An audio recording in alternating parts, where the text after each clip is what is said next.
Welcome to another Purveyor of Light Photoshop Quick Tip.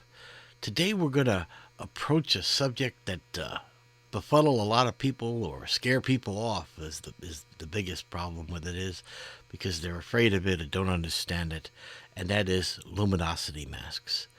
I'm a big fan of luminosity masks. As a matter of fact, I use as you can see here in the upper right panel, the PK7, and whole purpose is to make luminosity masks for me, all the way from the highest highlights to the lowest shadows, so that I can have very precise changes to my image. Okay, now if you look at this image that we're looking at right now, it's got a tremendous amount of dynamic range and detail, and trying to be precise on such a complicated image and make adjustments just in the midtones or just in the highlights, and very difficult to do, okay, to isolate your changes. So if I were to just turn around and take this image and then make a curves adjustment layer, I'm affecting the whole image, the highlights, the shadows, it's very difficult to be precise to what I want to work with, okay? And that's because I'm affecting the entire image and the total dynamic range. So I don't want to do that. I want to be more precise in my adjustments. So we're going to use luminosity masks. Now, I'm not going to ask you to sit there and go out and buy the PK7 luminosity toolkit and all that, although I do recommend it, okay? But I'm going to show you the good old-fashioned manual way of creating luminosity masks. And don't get scared off. It's easy as pie, okay? Trust me, it is. Now, how do you do it? Okay, so I look at this image and I go, I'd like to work with the highlights. Just the highlights, nothing else. Well, I'm going to go over to the channels palette here, and then I'm going to select the RGB channel, and I'm going to, on the picture, I'm going to click Command or Control, and now we have a million marching ants on that image. But what we just did is we created a selection of the highlights. It's that easy. Unbelievable, isn't it? But yes, that's what we did. We made a selection of the highlights. So now let's go back to the layers. And now you say, well, what am I going to do with all these marching ants? Well, let's make a curves layer again. Whoa, look at that. This time when we made a curves adjustment layer, it automatically put a mask on the layer for us. And you know what this mask is? It's our selection. It's our selection of the highlights, and only the highlights. So that when we now move this curve around, we are only affecting the highlights. Only the highlights. Not the darks, the shadows, or anything, okay? So let's go ahead and do a little basic adjustment. Now again, I'm looking at the highlights of the image to determine how I want. And I go, okay, there we are.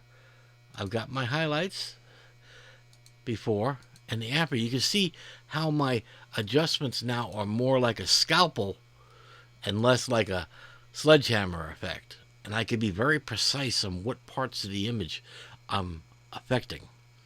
Okay, so now must probably give you the obvious answer is, well, Len, that's great, but how do you make a luminosity mask to do the shadows? Well, it can't get any easier than that. Okay, I'm going to Command or Control click on the mask, which makes the selection. Okay, so now I have the selection of what? I have a selection of the highlights. But what if I turned around and said, select inverse? Now it changed. And you know what we did? We now said select the shadows. So now I'm going to make another curves adjustment. And look at that, okay? If you look in here, you can see now we have a new curves adjustment, but the mask is reversed. So now we're only affecting the shadows. You see this? Look at the mountains and how I can bring down the peaks, okay? Bring the drama into the fold, okay? Because I'm affecting only the shadows. And that's what luminosity masks are all about. It's about making adjustments how you want, okay? So you can isolate and control. Now, just back up to this PK2, okay? You'll notice I've got 7 layers in both directions. I can go midtones, half a midtones, third of a midtone. I can really granulate how I control an image with this tool. That's why I purchased it, because I don't want to sit here and have to make all these luminosity masks manually.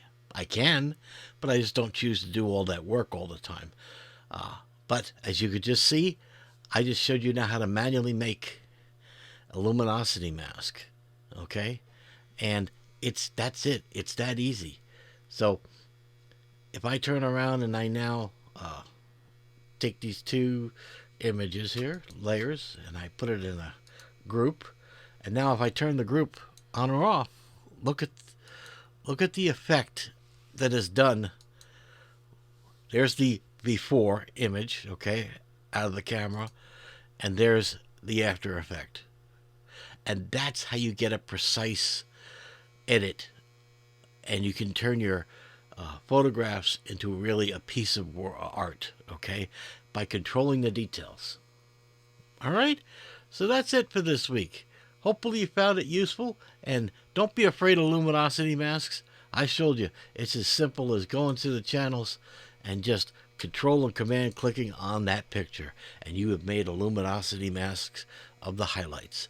And I could do it again and again and again and go to several different degrees, and I could make 7 different layers of highlights and midtones and above. It just continues on, but that's the basic premise to it. Nothing very complicated at all. All right, guys, till next week, you guys take care.